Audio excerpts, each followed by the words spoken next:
জয় নিতাই, জয় গৌর। আজ মনটা অত্যন্ত ভারাক্রান্ত।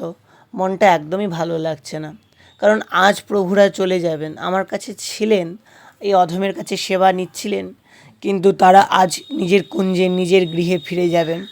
তো তার জন্য কিন্তু সকাল সকাল উঠেই আমি রসই বসিয়ে দিয়েছি, যাতে প্রভুরা যখন যাবেন একটু যাতে অন্ন পেয়ে যেতে পারেন। আর এদিকে দেখো, রান্না করতে করতে কিন্তু গোমাতা চলে এসেছে। একটু গোসেবা দিয়ে নিলাম, একটা আম ছিল এনে দিলাম। তো খুব ভালো, এরা এরা আসে মাঝে মধ্যে। ওইভাবে তো আর গোমাতার সেবা করার সুযোগ হয় না। এরা নিজের থেকে যখন এসে সেবা নেয়, তখন কিন্তু আমার বেশ আনন্দ লাগে।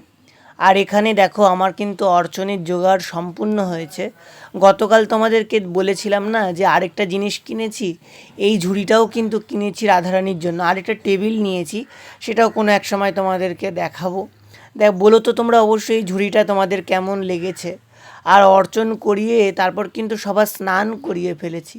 আর রাধারানীর কোমরে যে বিছাটা পরাই, সেই কোমর বন্ধনীটা দেখছিলাম কালো হয়ে গেছে। তো আমি একটা সিলভার সলিউশন কিনেছিলাম, যার মধ্যে দিলেই কিন্তু সিলভারগুলো পরিষ্কার হয়েছে। দেখো, কালো সিলভার দিয়েছিলাম, দেখো কতটা পার্থক্য, দেওয়া মাত্রই কিন্তু পরিষ্কার হয়ে যাচ্ছে। দেখো কতটা কালো দিচ্ছি, আর তোলার সাথে সাথেই কিন্তু পরিষ্কার হয়ে যাচ্ছে। অ্যাকচুয়ালি ভগবানের সেবার বস্তুগুলো যদি ওই যে গতকাল তোমাদেরকে বললাম না, গুছিয়ে না করা যায়, তাহলে কিন্তু ভালো লাগে না। তো অন্ততপক্ষে সেবাটা চেষ্টা করতে হবে যাতে গুছিয়ে করা যায়, এবং ভগবানকে পড়ানোর পর, ভগবানকে দেওয়ার পর সেই বস্তুটা কিন্তু যাতে সুন্দর লাগে, খারাপ যাতে না লাগে, এই চেষ্টাগুলো কিন্তু আমাদেরকে রাখতে হবে। তো দেখো, এই সলিউশনটা দিয়ে কিন্তু কত সুন্দর কোমরবন্ধনীটা পরিষ্কার পরিচ্ছন্ন হয়ে গেছে। এই দেখো কেমন লাগছে তোমরা অবশ্যই বলো, একদম নতুনের মতন না? আর এখানে কিন্তু অর্চন সবার কমপ্লিট। আজকে অনেকগুলো গোবিন্দ জবা পেয়েছিলাম। এই ঘিয়া জবাটাকে তোমরা কে কী বলো আমাকে জানিও তো। আমি তো গোবিন্দ জবা বলি, ছোটোবেলার থেকে গোবিন্দ জবাই শুনে আসছি। আর এখানে দেখো, শ্রীমতীও কিন্তু সাজুগুজু করে রেডি হয়ে রয়েছে। এখানে আমার শালিগ্রাম, বানেশ্বরজি, কানাইবলাই, নিতাই গৌর সুন্দর সকলেই রয়েছেন। আর কিছুক্ষণ পরেই কিন্তু নিতাই গৌর সুন্দর তার কুঞ্জে ফিরে যাবেন।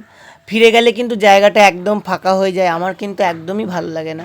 তাই জন্য আজকে অর্চন করে বাল্যভোগে কিন্তু অন্ন, ডাল আর পাঁপড় ভাজা লাগিয়ে দিয়েছিলাম। তারপর কিন্তু আর নিতাই গৌর সুন্দর যাননি। নিতাই গৌর সুন্দর কিন্তু এই দুপুরবেলাটাও ছিলেন।